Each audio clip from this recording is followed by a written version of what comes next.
Hi everyone, my name is Rachel Texera, and I'm going to start my presentation today with a quote from Steve Jobs. And that quote is, "Your work is going to fill a large part of your life, and the only way to be truly satisfied is to do what you believe is great work. The only way to do great work is to love what you do." Steve Jobs. Next slide. So the title of my presentation today is going to be Finding the Career That You Love, and once again, I'm Rachel Texera. Next slide. So just how do you find a career that you love? I've gone ahead and broken it down into 3 main steps here. The first is going to be to research what databases are you going to use to find these job postings. 2, analyze what qualifications do you have for these jobs, what qualifications are you missing, and what do you need to do to be a possible candidate for this position. 3 is plan to pursue. This is the actual plan of action, the things that you are going to do to make yourself a candidate, the right candidate, the perfect candidate for this job. Next slide. So like I said, the first step is going to be research. The databases that I used, or the resources that I used, were LinkedIn primarily for this project. However, if you go to the next slide, there are so many other avenues and databases to use to find potential jobs in your area, or not even in your area for that matter. Things like Indeed, or we're lucky enough to have the FITM Career Center. But there's also social media, which in this day and age plays a really large role. Like I said, LinkedIn, but I've also had friends that have found jobs through things like Instagram and Snapchat and Facebook and all of that. So next slide here. So what did I find in my research through LinkedIn primarily?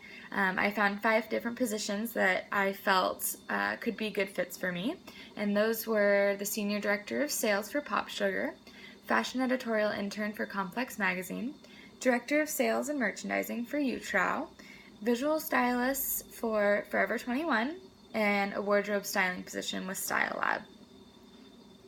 Next slide.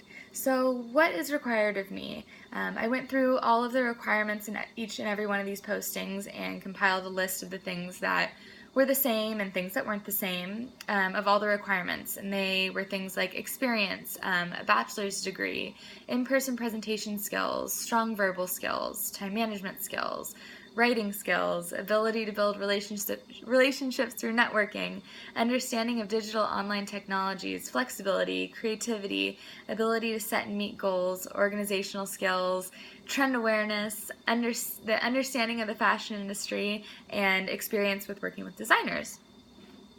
Next slide here. So I took all that data and I went ahead and analyzed it. So what do I have to offer for these companies? I think that some of my biggest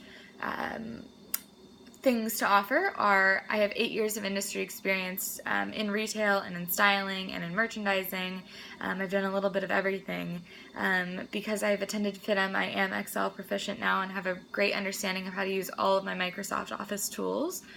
And I have an understanding of trend forecasting, something else that FITM has equipped me with, which has been absolutely awesome. And lastly, I have styling experience, not only through my jobs, but I've also been fortunate enough to currently intern for celebrity stylist Penny Level. So next to my analyzing, what am I passionate about? Obviously, I'm passionate about the fashion industry, and I plan to pursue a career within it, but what is it about the fashion industry that I love so much?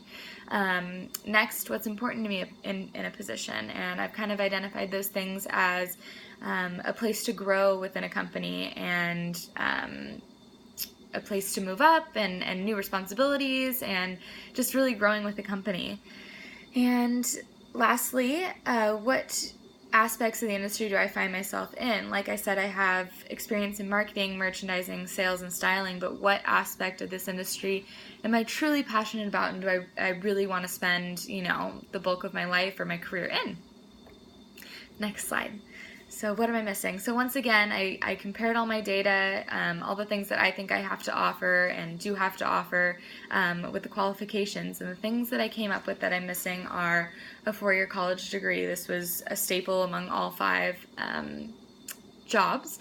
Next, for Complex Magazine, they ask that you be a skilled writer. And yes, I can write, and I do write well, but I'm not confident in my writing abilities. And next, still growing my network of industry connections. This is really important in the fashion industry. Sadly, it seems to be a lot of who you know, and I feel that I can always grow my network and continue to meet people and network. And lastly, extensive experience working with designers. In my current position, I've been able to work trunk shows with designers, but other than that, that's the only experience I have working closely with a designer. Next slide. So all that being said, what are the best jobs for me and why? I've kind of determined that I think I need to be in more of the styling avenue of this beautiful industry that I love so much. And so obviously the two jobs that I have pinpointed as the best fit for me would be the merchandising styling position with Forever 21 and the wardrobe styling position with Style Lab. And these are good fits for me because they let me still express my creativity, and they're companies that, well, Forever 21 is corporate, so there's places to move up within the company, which is amazing, and Style Lab is a brand new company, so it's one of those things where you get involved early and you grow with the company, which is a really amazing opportunity. Next slide. So, plan to pursue. My plan to action here is to continue interning. It gives me insight into the styling industry and the business as a whole. And next would be to network with as many stylists and styling assistants and interns as possible, just to continue to learn and grow and be even more of an asset to Forever 21 or the Style Lab. Next would be to complete my 4-year degree, because once again, this is a staple with both companies and just something I feel is necessary for myself. And lastly, stay up to date on current events regarding both companies. I may not be able to pursue these positions for another year or so as I'm still finishing school. Therefore, it's important to stay up to date on what's going on within the companies and make sure that I'm still a good fit or can be a good fit for these places. Lastly, I have done some takeaways here from this project and my research. I've learned that there's so many positions out there that there should never be a need to settle. You need to do what's right for you and what you love, or else life's gonna be hell.